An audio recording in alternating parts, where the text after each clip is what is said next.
Okey, Assalamualaikum dan salam sejahtera. Saya Wazir untuk perkongsian kali ini ringkas saja.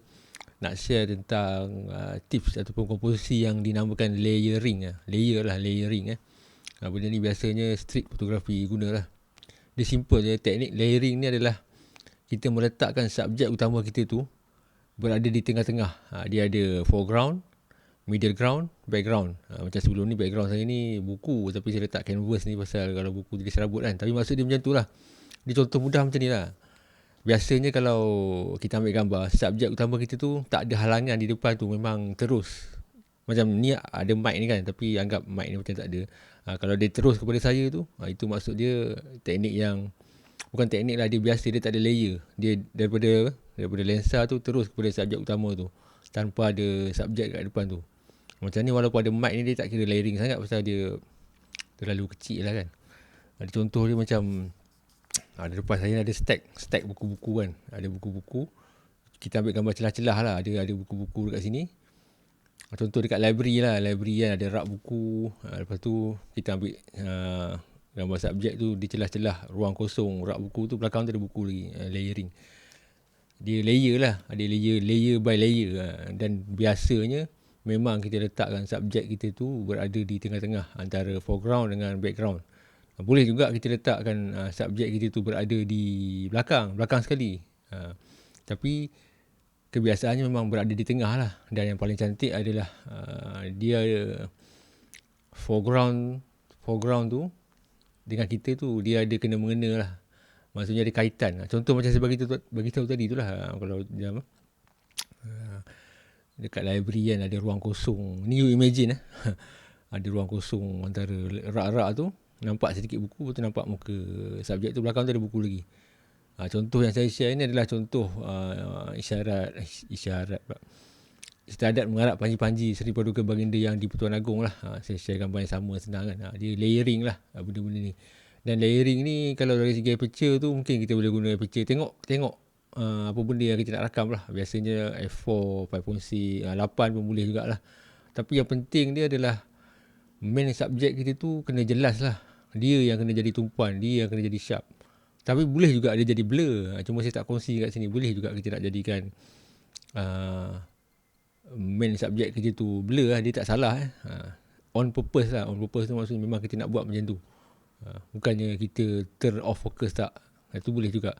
Tapi yang saya kongsikan dalam perkongsian ni, gambar istiadat mengarap panji-panji ni, semua subjek yang saya rakam ni, yang saya gunakan teknik layering ni, berada di tengah-tengah. Dan dia ada kaitan lah. Pasal semua yang terlibat dalam istiadat mengarap panji-panji tu memang ada kaitan antara satu sama lain lah. Dia berada di situ on purpose lah. Macam ada penonton di belakang, ada anggota yang menyerahkan panji-panji kepada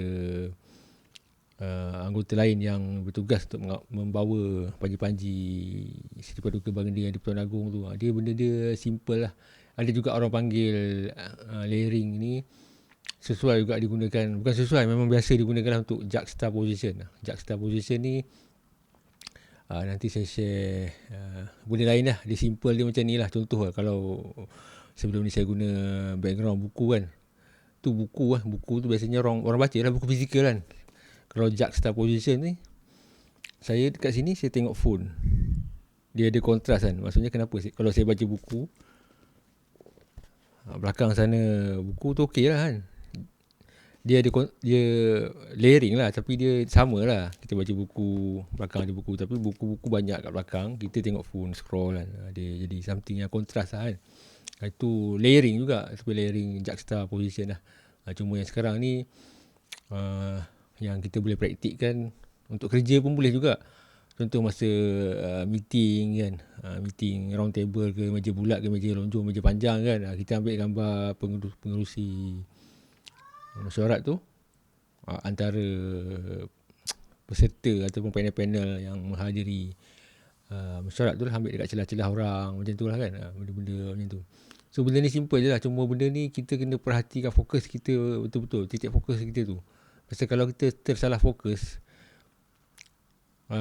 foreground kita yang sharp ataupun background kita yang sharp, kalau memang tujuan kita tu tak apalah kan, memang kita nak foreground kita sharp ataupun background kita sharp. Tapi kalau tujuan kita nak subjek utama tu kita sharp, nak berada di tengah-tengah, Tapi titik fokus kita berada di foreground lah. Dia jadi memang sangat cantik lah. Kalau satu dua termiss tak apa, tapi kalau semua gambar macam tu, subjek utama tu blur kan, ataupun tak sharp, memang jahanam lah gambar tu kan. So ini salah satu teknik komposisi yang membuatkan gambar tu bukanlah hidup lah, dia macam 3D lah. Maksudnya dia ada depan, ada belakang, dia tak flat, ada layer-layer dekat situ.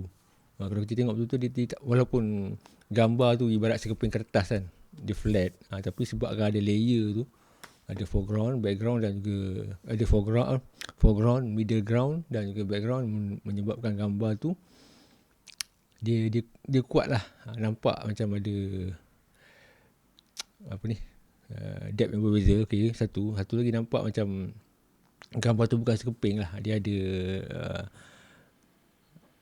macam mana nak cakap, yelah, layering lah kan, dia seronok lah kita tengok. Dia nampak dia macam ada dimensi lah. Bukan sekadar sekeping gambar yang rata lah. Macam gambar buku ni, dia ada kereta ni foreground lah ni kan, tapi belakang dia ada background. Nampak lah dia punya apa ni, kaitan dia antara penggambaraan di VAR ni dan juga background adventure dia tu.